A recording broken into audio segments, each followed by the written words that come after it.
할렐루야.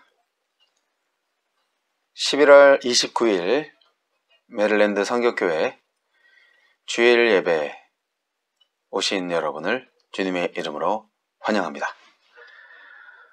온라인 예배로 참여하는 모든 하나님의 백성들 되신 여러분께 오직 하늘에서만 주실 수 있는 참 사랑과 평안이 가득하기를 소망합니다.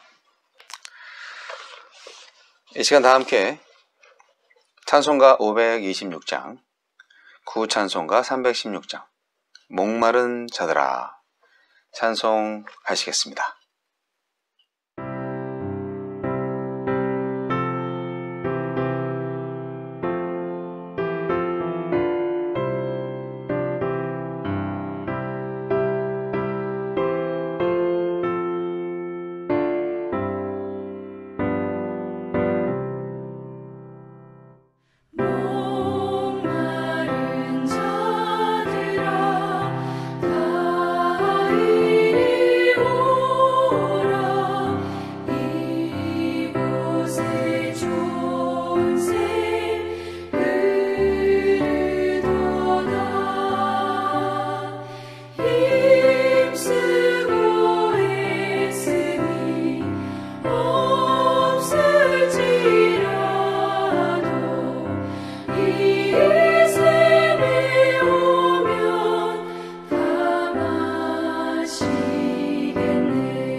다 같이 기도하시겠습니다. 사랑의 주님, 감사합니다. 오늘도 한결같이 우리에게 은혜와 사랑을 주시는 하나님께 영광의 찬송을 올려드립니다. 우리는 언제나 목마르고 우리는 언제나 사랑에 굶주려 있습니다. 그러나 인간의 사랑은, 인간의 물질은 잠깐 우리를 채울 수 있어도 영원한 목마름은 채울 수 없음을 알고 있습니다. 오직 하나님만이 우리의 배고픔을 영원히 끝낼 수 있는 분임을 확신합니다. 주님, 지금 이 세상은 주님의 사랑을 필요로 하고 있습니다. 하나님, 나 혼자 살겠다고 아무리 발버둥 쳐봤자 우리가 함께 하지 않으면 결국 다 멸망으로 달려갈 수밖에 없는 인생임을 고백합니다. 이 허무한 인생에서 건져냄을 받을 수 있는 길은 오직 예수 그리스도를 통한 피 흘림의 제사를 인하여서 주신, 값없이 주신 값진 하느님의 선물 예수 그리스도를 믿음으로 영생을 얻는 것임을 믿습니다. 오 주여, 코로나19로 고통받고 또 죽음을 경험하는 사람들 가운데에서 진정 생명이 되신 하나님, 복된 소식이 되신 예수 그리스도가 나타나게 하여 주옵소서. 주님, 우리에게 복음을 전할 수 있는 믿음을 주시고 복음대로 살 수 있는 용기를 더하여 주옵소서. 이 세상에 어떤 불의한 세력이 있다 할지라도 하나님의 정의와 진리를 결코 가리우지 않도록 하나님께서 주신 믿음을 가지고 용기를 내서 주님의 나라를 세우게 하여 주옵소서. 오직 거룩한 백성으로서 주님의 나라를 빛낼 수 있는 저희들 되게 하여 주옵시고, 이 예배에 함께하는 모든 주님의 백성들에게 하느님께서 주시고자 하는 모든 복과 강력한 믿음을 허락하여 주옵소서. 우리의 예배를 받아 주옵소서. 예수님 이름으로 기도합니다. 아멘. 네, 추수감사절 잘 보내셨죠? 조용한 추수감사절을 보내신 분들도 있고, 작년과 같이 가족들과의 만남을 하시면서 함께 셀레브레이트 하신 분들도 있을 텐데요. 모두 무사하셨기를 바랍니다. 한국은 추수감사절은 그냥 교회에서 추수감사 주일 예배로 하는 것 외에는 다른 행사는 없습니다. 추수감사절은 미국의 명절이니까요. 그런데 우리나라는 이제 미국 선교사들의 영향을 받아서 교회에서는 추수감사절을 지키고 있습니다. 그래도 조용하게 지냈습니다. 하지만 코로나19 때문에 이번 크리스마스도 조용하게 지내야 되지 않을까 생각이 듭니다. 한국도 확진자가 많아져서 지금 아주 긴장되고 있습니다. 물론 미국의 확진자 수에는 비할 것 없지만 그래도 우리 모두가 이 어려운 때에 일단 조심조심해서 생존하시면서 도움이 필요한 사람들에게 도움을 줄 수 있는 건강한 몸과 마음을 가지시기를 기도합니다. 저는 12월에도 병원 진료 예약이 잡혀있고 검사 예정을 앞두고 있습니다. 좋은 결과가 있어서 빨리 돌아갈 수 있었으면 좋겠네요. 코로나19 사태가 어떻게 돌아갈지 몰라서 사실 그 부분도 기도 중에 있습니다. 혹시 항공편이 막히진 않겠죠? 하나님께서 모든 것을 섭리해 주실 줄 믿습니다. 가장 좋은 것을 주실 하나님을 찬양합니다. 감기 조심하시고 코로나 조심하시고, 그리고 언제나 하나님을 찬송하시는 저와 여러분 되시길 바랍니다. 다 함께 헌금 찬송 올려드리겠습니다.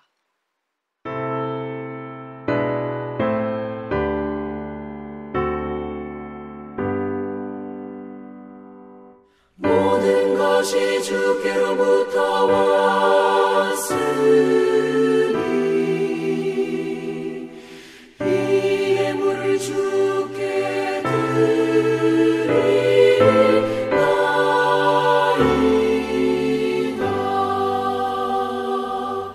啊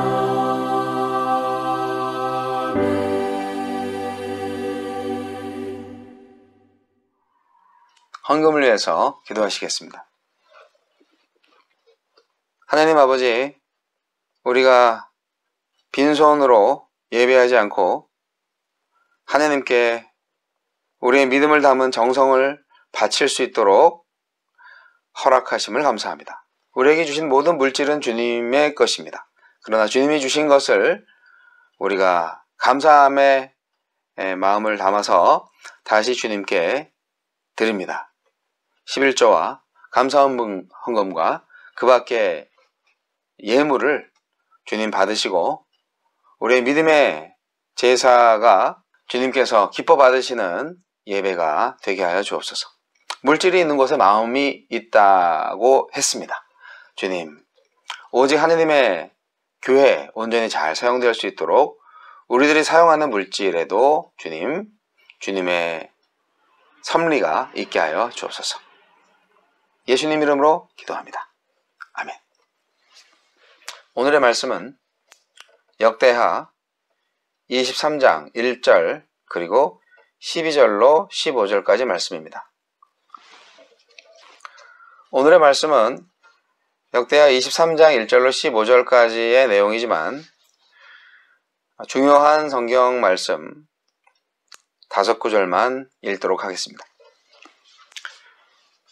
1절 제7년에 여호야다가 용기를 내어 백부장 곧 여로함의 아들 아사랴와 여호하난의 아들 이스마엘과 오벳의 아들 아사랴와 아다야의 아들 마세야와 시그리의 아들 엘리사밧 등과 더불어 언약을 세우매. 12절 아달랴가 백성들이 뛰며 왕을 찬송하는 소리를 듣고 여호와의 전에 들어가서 백성에게 이르러 13절 봄에 왕이 성전문 기둥 곁에 섰고 지휘관들과 나팔수들이 왕의 곁에 모셔 서 있으며 그 땅의 모든 백성들이 즐거워하여 나팔을 불며 노래하는 자들은 주악하며 찬송을 인도하는지라. 이에 아달랴가 그의 옷을 찢으며 외치되 반역이로다 반역이로다 하매. 14절 제사장 여호야다가 군대를 거느린 백부장들을 불러내어 이르되 반열 밖으로 몰아내라. 그를 따르는 자는 칼로 죽이라 하니 제사장의 이 말은 여호와의 전에서는 그를 죽이지 말라 함이라. 15절 이에 무리가 그에게 길을 열어주고 그가 왕궁 말문 어귀에 이를 때 거기서 죽였더라. 아멘. 오늘 본문 말씀을 통하여서 함께 나눌 제목은 용기를 낸 자의 거룩한 반역입니다. 원래 매일 성경에는 이 본문에 해당하는 제목은 예배 공동체 이스라엘의 회복인데요. 저는 이 본문에서 거룩한 반역이라는 제목을 붙여보았습니다. 요즘 우리는 역대하 말씀을 묵상하고 있습니다. 날마다 묵상하고 있습니다. 그런데 역대기를 읽다 보면 자꾸 열왕기서를 들춰보게 됩니다. 왜냐하면 같은 사건을 열왕기에도 기록하고 있기 때문입니다. 그래서 사건마다 그 상세한 내용이 궁금해지기 때문에 역대하를 보다가 열왕기하를 보게 되는 것이죠. 그래서 오늘 저는 본문 성경에 들어가기 전에 열왕기서와 역대기서의 특징과 차이점에 대해서 간단히 설명해 드리고자 합니다. 열왕기와 역대기는 같은 이스라엘 역사를 다루고 있는 성경이지만 저자가 다르고요. 따라서 관점도 매우 다릅니다. 흔히 열왕기를요, 선지자적 관점에서 기록된 역사적 예언서라고 하고요. 역대기는 제사장적 관점에서 기록된 역사서라고 합니다.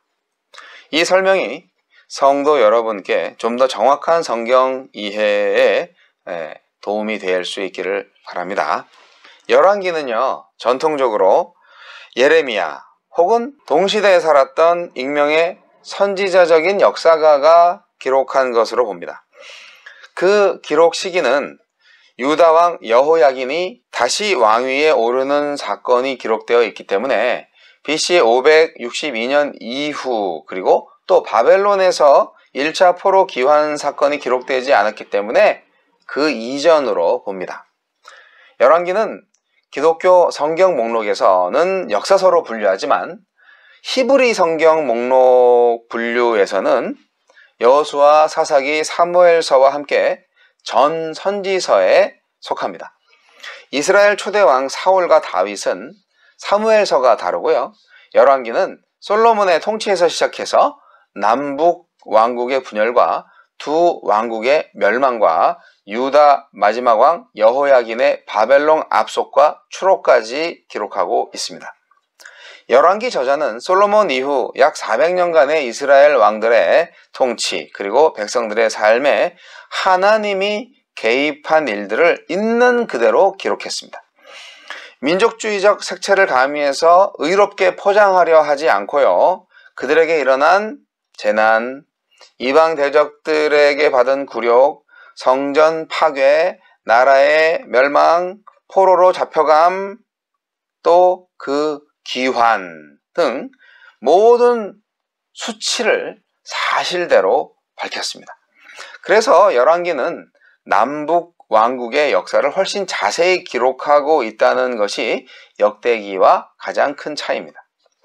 열왕기서는 히브리인들은 하나님이 택하신 백성이라는 선민의식에 철저했기 때문에 모든 일을 하나님이 주관하셨다는 역사관을 갖고 있습니다. 나라의 흥망성쇠도 정치, 경제, 군사력에 좌우되지 않고 오직 하나님의 말씀에 순종하는 여부에 달렸다. 그렇게 보는 것이죠. 열왕기는 바로 이런 맥락에서 역사를 기록했고요. 이것을 선지자적 사관 또는 신명기적 관점이라고 말합니다. 이 신명기적 관점을 가진 사람들은요, 하나님의 언약 백성이라는 믿음도 아주 철저했습니다. 그래서 자기들의 역사도 하나님이 당신의 언약을 실현시켜 나가는 과정이라고 봅니다. 사무엘서와 연결된 열왕기서는요, 사무엘하 7장 12절로 16절에 기록된 다윗 언약이 역사 속에 구체적으로 달성된다고 보는 것입니다. 말하자면 인간이 통치하는 세속 왕조는 실패해도 하나님이 약속하신 다윗 왕국, 다른 말로 메시아가 와서 실현할 하나님의 나라는 영원하다는 것입니다. 열왕기는 이 두 나라를 대조시켜서 백성들로 장래의 구원에 대한 소망을 갖게 하려는 목적으로 기록한 것이다. 그렇기 때문에 이 열왕기서의 관점은 구속사적 관점이라고도 말합니다. 자, 그럼 역대기는 어떨까요?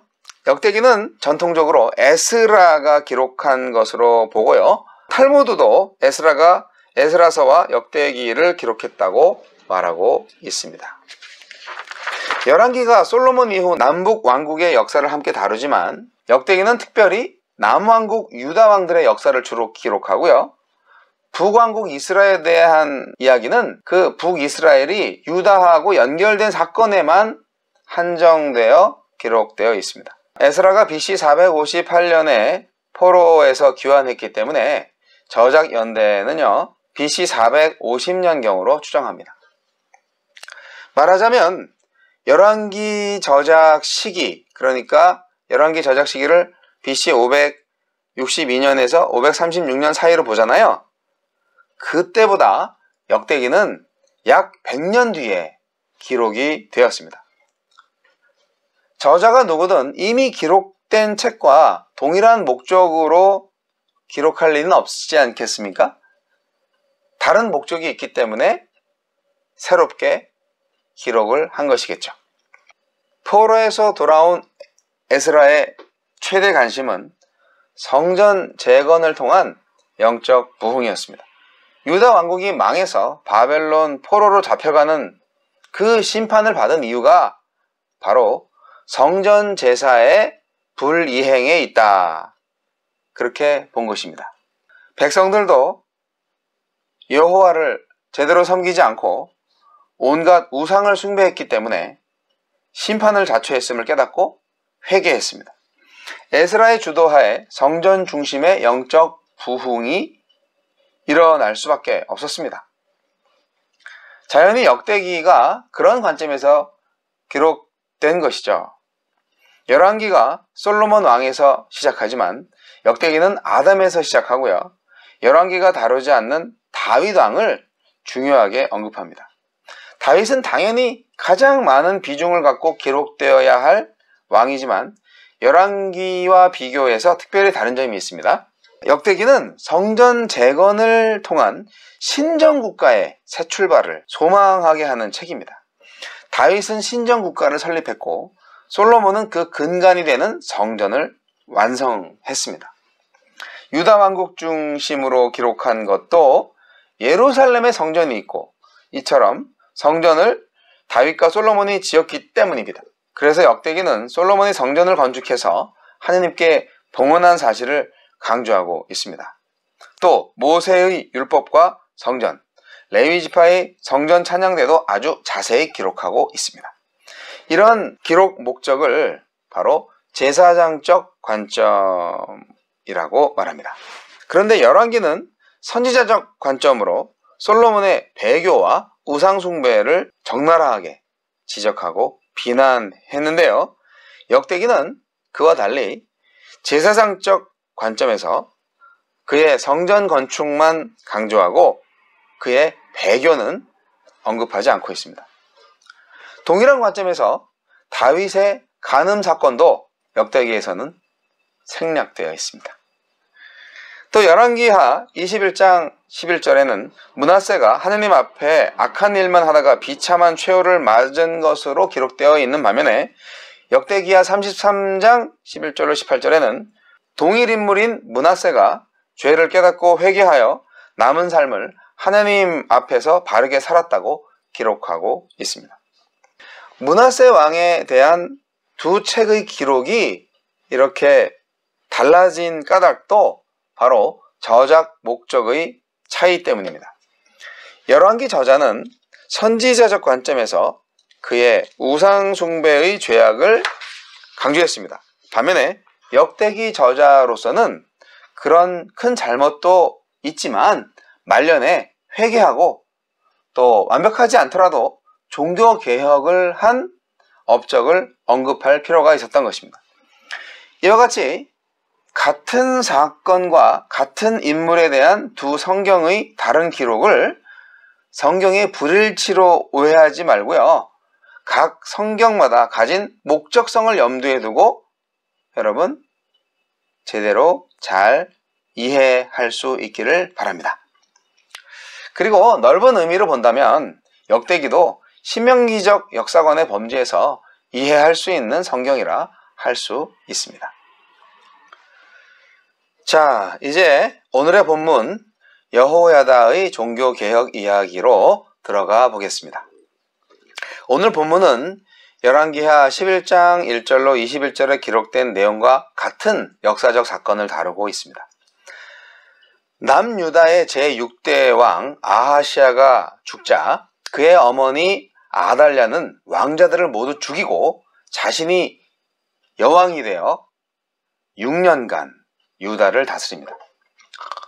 아달랴는 누구입니까? 악녀 아달랴. 그녀는 바로 아합과 이세벨의 딸입니다.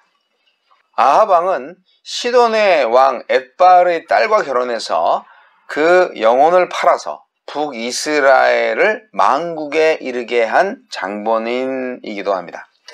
엣바알은 바알과 함께라는 뜻으로 그 당시 셈족이 숭배하던 아스타르테라는 풍요와 생식의 여신을 숭배하는 우상숭배자들인데요. 바로 그 제사장이며 시돈의 왕입니다. 이스라엘 역사에 나오는 가장 사악하고 저주스러운 여자가 바로 이세벨입니다. 열왕기상 21장 25절 말씀은 이렇게 기록되어 있습니다. 예로부터 아합과 같이 스스로 팔려 여호와 보시기에 악을 행한 자가 없음은 저가 그 아내 이세벨에게 충동되었습니다. 네, 아합은 마음이 매우 약하고 우유부단한 사람이었는데요. 이세벨에게 현혹되었다는 거죠. 부추김을 당했다는 거죠. 아합은 마귀에게 자기 영혼을 팔아넘겨서 하나님을 진노하게 하는 사악한 일을 저지르게 되었습니다. 아합 왕이 이세벨과 결혼해서 낳은 딸이 바로 아달랴인데, 그 당시 북이스라엘과 남유다 사이에 정략 결혼으로 말미암아 유다 왕 여호사밧이 그의 아들 여호람의 아내로 아달랴를 맞이했습니다. 여호사밧은 여호와를 경외하며 브라가 골짜기의 기적을 일으키면서 유다 역사의 기념비적인 일을 했지만, 이게 한 가지 흠이 있어요. 아주 치명적인 흠이죠. 바로 그것은 아합과 사돈관계를 맺은 것입니다. 아마 여호사밧은 같은 동족인 이스라엘 왕 아합과 손을 잡고 과거 솔로몬의 통일왕국 시대를 다시 재현해 보고자 하는 소망이 있지 않았나 생각이 듭니다. 그러나 빛과 어둠, 하느님과 바알이 섞일 수 없듯이 여호사밧은 아합의 딸을 며느리로 들임으로써 본의 아니게 유다 왕위의 여호와의 정통성을 끊어버릴 위험에 빠뜨리게 되었습니다. 여호사밧의 대를 이어서 유다 왕이 된 여호람은요, 그의 아버지를 본받지 않고 아합과 이세벨의 딸인 아달랴의 악영향을 받아서 사람으로는 할 수 없는 악랄한 짓을 했는데요. 그것은 바로 자신의 왕권을 굳게 하기 위해서 자기 동생들과 또 충신들을 몰살하는 악행을 저지른 것이었습니다. 뿐만 아니라 사악한 아달랴의 부추김을 받아서 온갖 우상숭배를 했는데, 그는 왕위에 있은 지 8년 만에 하느님의 저주를 받아서 창자에 고치지 못할 병에 걸려가지고 아끼는 자 없이 죽었고, 열왕이 묘실에 묻히지 못했습니다. 여호람이 죽자 그의 아들 아하시아가 유다 왕이 되었는데, 아하시아 역시 하느님 보시기에 악을 행한 왕이었습니다. 역대하 22장 4절은 이렇게 기록하고 있습니다. 아하시아도 아합의 집 길로 행하였으니 이는 그 모친이 꾀어 악을 행하게 하였습니다. 아합의 집의 가르침을 따라 행했던 아하시아는 북이스라엘 예후가 하느님의 명을 받아서 아합의 집을 멸할 때 사마리아의 피신에 있다가 죽음을 맞이했습니다. 아달랴는 자기 아들 아하시아의 죽음을 보고 유다 집의 왕국의 씨를 모두 진멸하고자 했습니다. 실제로 아달랴는 자신의 야망 때문에 자기의 손자들을 모조리 죽이는 천인공노할 만행을 저지른 것이죠. 아달랴는 이후 6년간 유다를 다스리는 여왕이 됩니다. 제사장 여호야다는 다윗의 후손을 왕으로 세우기 위해서 반란을 계획합니다. 6년 전에 죽은 아하시아 왕의 누이이며 제사장 여호야다의 아내인 여호사부앗은 용기 있게 아하시아의 아들 요아스를 몰래 빼돌려서 죽음을 면하게 합니다. 요아스는 하느님의 보호 아래 성전에서 6년간 숨어 지낼 수 있었습니다. 그러다가 결국 7년째 되는데 여왕 아달랴는 제사장 여호야다가 거느린 군대에 의해서 죽임을 당하고, 요아스는 7살의 왕이 돼서 40년을 통치하던 중 여호야다의 죽음 이후에 하나님을 배반한 것을 감안하면요, 여호야다가 반란을 시도한 때가 나이가 90세가 넘었을 것입니다. 노령임에도 여호야다는 유다를 하나님의 나라, 다윗의 후손이 다스리는 나라로 회복시키려고 용기를 냈습니다. 여호사부앗과 여호야다의 목숨을 건 헌신으로 다윗 왕조의 불씨가 꺼지지 않은 것입니다. 아달랴를 죽이고 다윗의 후손인 요아스를 왕위에 오르게 함으로써 남왕국 유다의 정통성을 회복하게 한 제사장 여호야다.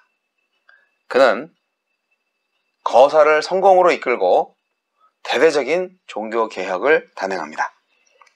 17절, 18절 말씀을 읽어보면요, 여호야다가 왕과 백성에게 여호와와 언약을 맺어 여호와의 백성이 되게 하고 왕과 백성 사이에도 언약을 세우게 하며 온 백성이 바알의 신당으로 가서 그 신당을 허물고 그 제단들과 우상들을 철저히 깨뜨리고 그 제단 앞에서 바알의 제사장 맏단을 죽이니라.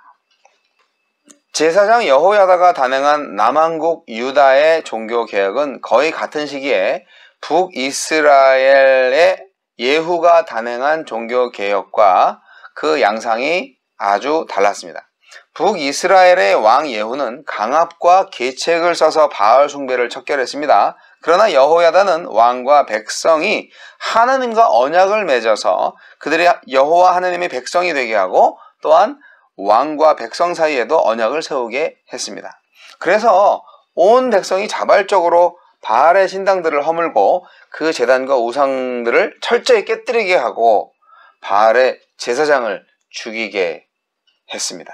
네, 그 결과가 어떻게 됐죠? 온 백성이 즐거워하고 온 성이 평온했습니다. 여기서 한 가지 주목할 것은 이러한 남한국 유다의 종교개혁과 북이스라엘의 종교개혁이 거의 같은 시기에 일어난 것입니다. 거의 동시대에 하느님께서 북이스라엘에도 예후를 왕으로 세우셔서 그리고 남한국 유다에서는 제사장 여호야다를 통하여서 바알 숭배를 척결하는 대대적인 종교개혁을 단행하게 하셨던 것이죠. 이렇게 거의 동시에 남북이 그동안 온 나라에 만연되어 있던 바알 숭배를 척결하고 여호와 하나님께 돌아오는 대대적인 개혁을 단행했다는 것은 하나님께서 그들 모두에게 주신 대단한 기회가 아닐 수 없습니다.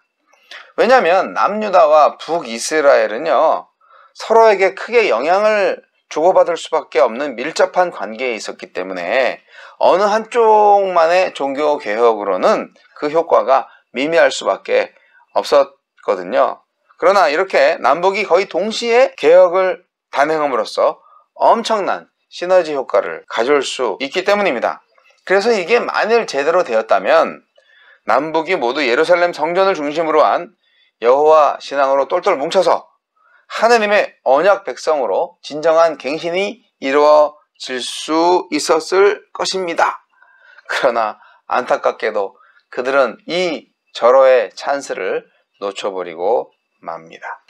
북이스라엘 왕 예후는요, 대대적인 종교개혁을 단행하기는 했지만 전심으로 여호와 하느님의 율법을 지켜 행하지는 않음으로써 그의 개혁은 반쪽짜리 개혁이 되고 말았습니다. 그리고 남유다 요아스는 열왕기상 12장 2절로 3절에서 보는 것처럼 제사장 여호야다가 그를 교훈하는 모든 날 동안에는 여호와 보시기에 정직히 행하였으나 다만 산당들을 제거하지 아니하였으므로 백성이 여전히 산당에서 제사하며 분향하는 여지를 남겨두었습니다. 남왕국 유다 또한 지속적인 개혁이 되지 못한 것입니다. 사랑하는 성도 여러분, 오늘 우리는 어떤 시대를 살고 있나요? 우리는 이스라엘의 역사를 보면서 오늘날 우리의 역사를 만들어 갈 때 매우 큰 도움을 받을 수 있습니다. 신앙의 역사를 말입니다.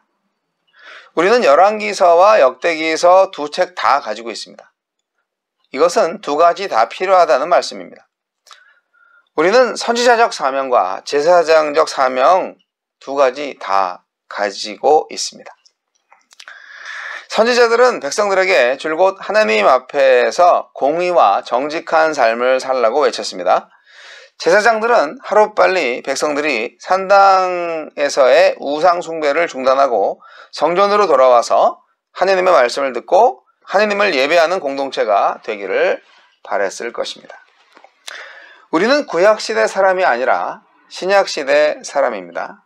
우리는 유대인이 아니라 이방인으로서 과거 유대인들이 섬겼던 하나님을 믿고 새롭게 하나님의 백성이 된 사람들입니다. 우리는 그리스도인입니다. 그리스도란 말의 뜻은 기름 부음을 받은 자라는 뜻인데 과거 구약시대에 기름 부음을 받은 자는 왕과 선지자, 제사장뿐이었습니다. 따라서 오늘날 우리 그리스도인은 성령의 기름 부으심을 받은 하나님 나라의 백성으로서 이 세상에서 왕이요, 선지자요, 제사장의 사명을 감당할 자로 부르심을 받은 사람들입니다. 요아스는 할머니 아달랴의 학살 만행 속에서 가까스로 살아남아서 7살의 왕이 되었고 그 후 40년 동안 유다의 왕이 되었습니다. 요아스가 왕이 된 것은 여호사밧의 구출과 여호야다의 치밀한 영모가 성공했기 때문입니다. 여호야다는 6년 동안 요아스를 성전에 숨겨 양육한 후에 7년째 되는 해에 만반의 준비를 갖춰서 조카 요아스를 왕위에 올렸습니다. 그는 아달랴처럼 자신이 왕이 되려는 야심이 없이 오직 다윗의 후손을 통해서 왕권을 이어가실 하나님의 뜻을 따르기 위해서 위험을 무릅쓰고 이 일을 추진했던 것입니다. 아주 빈틈없이 준비해서 결국 성사시켰죠. 우리는 여호야다에게서 분명한 사명, 사심없는 헌신, 성실한 준비를 배울 수 있습니다. 여호야다는 유다 전역에서 레위 사람들과 이스라엘 족장들에게 요아스의 생존 사실을 알리고요, 그를 왕으로 세우자는 계획을 전하고 협조를 얻어냈습니다. 자신만의 힘으로 세웠으면 권력을 누리려고 했겠지만 온 백성이 협력해서 이룬 일이기 때문에 하나님의 영광이 될 수 있었을 것입니다. 이로써 요아스는 제사장과 레위인이 세운 왕이요 유다 온 백성이 세운 왕이 되었습니다. 하나님 나라의 반역자 아달랴는 요아스를 왕위에 올리는 것을 목격하고 이렇게 외칩니다. 반역이로다, 반역이로다. 끝까지 자신이 한 짓은 보지 못하고 자기 중심적으로만 생각합니다. 이 여인의 죽음으로 유다 왕가에 깊이 영향을 미쳤던 완악한 우상 숭배를 퍼뜨렸던 북이스라엘의 잔재가 청산되었습니다. 불의에 영합하지 않고 불의와 완전한 단절이 불의한 시대를 끝내고 새로운 시대로 향하는 유일한 길입니다. 존경하는 성도 여러분, 오늘날 우리는 법치주의 시대에 살고 있습니다. 법이 없는 사회는 상상할 수가 없죠. 그런데 이 법은 다수결로 만들어지고요, 얼마든지 개정도 가능합니다. 사실 법의 사각지대가 너무 많습니다. 법의 논리라고 다 옳은 것은 아닐 수 있다는 말입니다.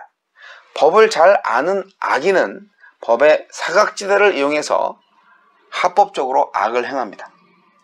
법으로 법을 어긴다고는 할까요? 그래서 법보다 더 중요한 것이 법칙, 바로 양심과 도덕법이죠. 법을 자기 욕심대로 이용하는 사람도 이 법칙에서는 자유로울 수가 없는 것입니다. 도둑도요, 자기가 도둑을 당하면 그 도둑을 야, 이 도둑놈아! 그렇게 소리칩니다. 내로남불이죠. 그런데 이런 도둑놈들한테도 법칙은 언제나 살아있습니다. 그들의 마음속 어딘가에 말입니다. 유다 여왕 아달랴는 남편이 죽자 왕자들을 죽이고 자신이 왕이 되었습니다. 법을 어기고 권좌에 올랐던 그녀가 정작 반역이 일어나자 이렇게 외쳤습니다. 반역이로다, 반역이로다. 누가 진짜 반역자입니까? 여호야다입니까? 아달랴입니까? 여러분은 여호야다의 나라에 살고 있습니까? 아달랴의 나라에 살고 있습니까? 여호야다의 개혁은 하나님을 이스라엘의 왕으로 세운 사건입니다. 아달랴까지 내려온 아합 가문의 줄기찬 우상숭배 전통을 끊어버린 것입니다. 이것은 혼자 독단적으로 시행한 것이 아니라 온 백성의 지지를 얻어서 행한 일입니다. 하나님의 통치를 바로 세우는 것이 개혁이라면 하나님을 배반하는 것이 반역입니다. 그렇지 않습니까? 전 세계적으로 전염병이 창궐하고 있는 이 시대에 오직 하나님의 나라를 구하는 자에게 구원이 임할 것입니다.